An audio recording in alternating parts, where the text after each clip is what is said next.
1857, Delhi. The temperature hits 115 degrees. The Sepoy Rebellion has turned into a bloodbath. British forces are outnumbered 10 to 1. The empire is collapsing in real time. Then, bagpipes. The sound that made empires tremble. The sound that built an empire. But here's what they don't teach you in school. The men behind those bagpipes, they weren't even considered British a century earlier. In fact, their grandfathers had been hunted, banned, and nearly erased from history. This is the untold story of how Scotland's warriors went from Britain's greatest enemy to its greatest weapon, and what it cost them. Let me take you back to 1746, Culloden Moor, the last battle fought on British soil. If you were a Highlander that day, you just watched your entire way of life get destroyed in under an hour. The Jacobite rising crushed. But what happened next, that's where it gets interesting. The British government had three options. 1, keep fighting an endless guerrilla war in the mountains. 2, attempt genocide, and some definitely wanted this. Or 3, and this is the genius part, turn your greatest enemies into your most loyal soldiers. Sound familiar? It should. It's the same playbook empires have used for thousands of years. The Romans did it with Germanic tribes, the Mongols with Chinese engineers, but Britain, they perfected it. By 1800, Scots made up 25% of the British Army officer corps, despite being only 10% of the population. How did that happen in just 50 years? It starts with one man's controversial idea. 1757. Britain is losing the 7 Years' War. William Pitt the Elder becomes Prime Minister and does something shocking. He goes to the Scottish Highlands, the same place Parliament just spent a decade trying to pacify, and he says, "I sought for merit wherever it could be found. I found it in the mountains of the north." Sounds noble, right?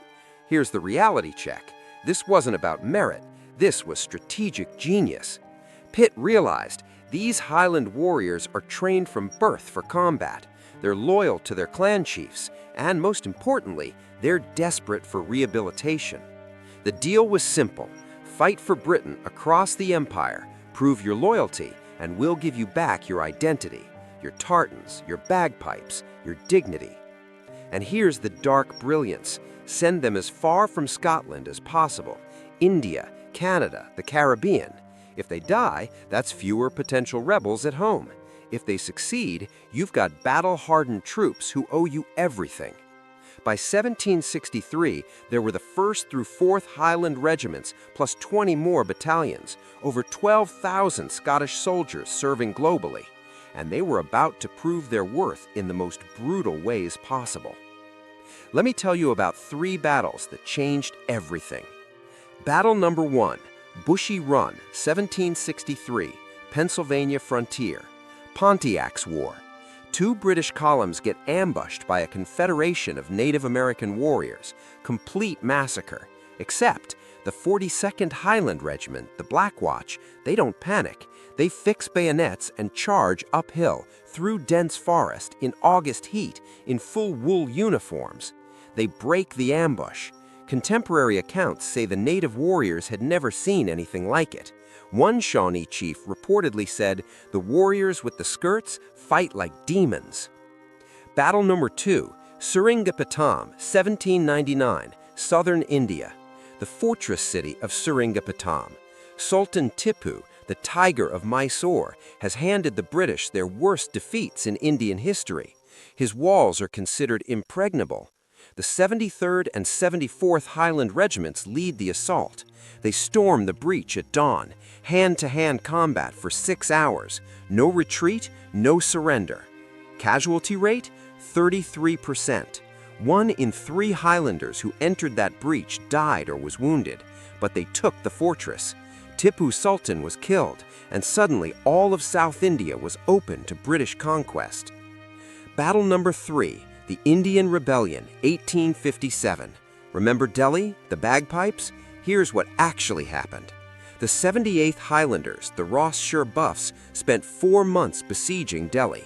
Cholera, dysentery, heat exhaustion, killing more men than bullets. When they finally stormed the city, they fought house to house for a week. The aftermath was brutal. Mass executions, revenge killings. The Highlanders were at the center of it all. And here's what we need to talk about. These weren't clean military victories. These were colonial suppressions, indigenous populations resisting occupation. And Scottish regiments were often the most aggressive enforcers of imperial will. The question becomes, were they victims being exploited or willing participants in empire building? Now here's where the story gets really interesting, because everything I just told you, that's the version the British Empire wanted you to believe. Let me show you how they manufactured the legend of the Scottish warrior. Queen Victoria, she's obsessed with Scotland. Balmoral Castle, Highland dancing, tartans everywhere. She turned Scottish culture into imperial branding. Suddenly, every regiment has elaborate tartan uniforms. Bagpipes become military instruments. Highland games are sponsored by the army. Braveheart mythology gets amplified. But here's the twist. Most of these ancient traditions, they were invented in the 1800s. The clan tartans you see today, mostly created by Victorian textile companies. The traditional bagpipe military marches, composed in Edinburgh drawing rooms. This was cultural appropriation in reverse. The British Empire took Scottish culture, sanitized it, militarized it, and sold it back as exotic loyalty. The same culture they'd tried to erase after Culloden. The results? By 1900, there were 26 Scottish regiments in the British Army. Scottish officers commanded 40% of colonial forces. The Fighting Scots brand was worth millions in recruitment. But what about the men themselves? What did they think about all this? Let me read you something. This is from Private Donald MacLeod, 93rd Sutherland Highlanders, writing home to India in 1858. Mother, the heat here would melt the stones of Ben Loyal. We lost 12 men today, not to bullets, but to fever. The locals look at us with such hatred. I understand why. We are burning their villages. I volunteered for glory and honor to our name. Instead, I have become the very thing our grandfathers fought against, an instrument of oppression.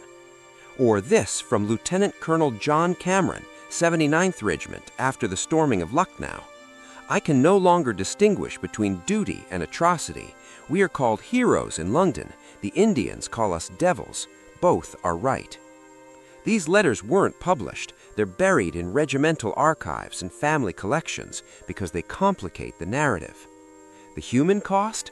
Over 100 years of empire, an estimated 75,000 Scottish soldiers died in colonial wars. Tens of thousands more were wounded, traumatized. Average life expectancy for a Highland soldier in India? 32 years. And back home, the Highland clearances were still happening. While soldiers were conquering India, their families were being evicted to make room for sheep. Think about that. You're fighting to expand the British Empire in Asia, while your own clan's lands are being stolen in Scotland. So why did they keep doing it? Here's the uncomfortable truth. Scottish regiments were both victims and perpetrators. They were used as tools of empire, yes, but they were also highly effective, often enthusiastic tools. The reasons are complex. Economic. Military service was often the only way out of poverty. Social. Regiments preserved clan structures and Highland identity. Psychological. After Culloden, proving loyalty to Britain meant survival. Cultural. Warrior tradition was genuine. Empire gave it purpose. This pattern isn't unique. Throughout history, marginalized groups have joined imperial militaries. Irish regiments in the British Army, Gurkhas from Nepal, Harki soldiers in French Algeria, indigenous scouts in American cavalry. The question isn't, were they wrong? The question is, what does it cost to win your oppressor's approval? Today, Scotland is debating independence again, and part of that debate involves reckoning with this history. You'll see regimental museums celebrating military glory, but also activists demanding acknowledgement of colonial violence, pride in Scottish military tradition, but also shame about what that tradition helped build. In 2006, 6 Scottish regiments were merged into the Royal Regiment of Scotland. Thousands protested. They saw it as erasing their identity. the identity that Britain created for them to serve Britain's interests, and now it's real enough that losing it hurts. So what's the untold story here? It's not just that Scottish regiments built the British Empire, that's documented history. The untold story is how Britain convinced the people it had just defeated to become its most loyal servants, how it turned a band culture into a military brand, how it weaponized identity itself. And here is why this matters today. We see this playbook everywhere. Militaries recruiting from economically depressed regions, empires co-opting the culture of conquered peoples, the promise that violence abroad will earn dignity at home. The Scottish soldiers who charged at Seringapatam, who held the line at Delhi, who died in their thousands across the empire, they weren't monsters. They were men trying to survive, trying to matter, trying to prove their worth in a system that had already decided they were lesser. They succeeded. They proved their worth. And in doing so, they helped build an empire that oppressed millions. That's the untold story. Not of glory, but of the price of glory. History isn't simple. It's messy, contradictory, and painful. The Scottish soldiers of the British Empire were heroes to some, villains to others, and probably both to themselves. What do you think? Were Scottish regiments victims of circumstance or willing empire builders? Drop your thoughts in the comments. I genuinely want to hear different perspectives on this. If you found this deep dive valuable, consider subscribing. I'm trying to tell the complicated stories that don't fit into simple narratives. Thanks for watching, and remember, history is never just about the past. It's about understanding how we got here.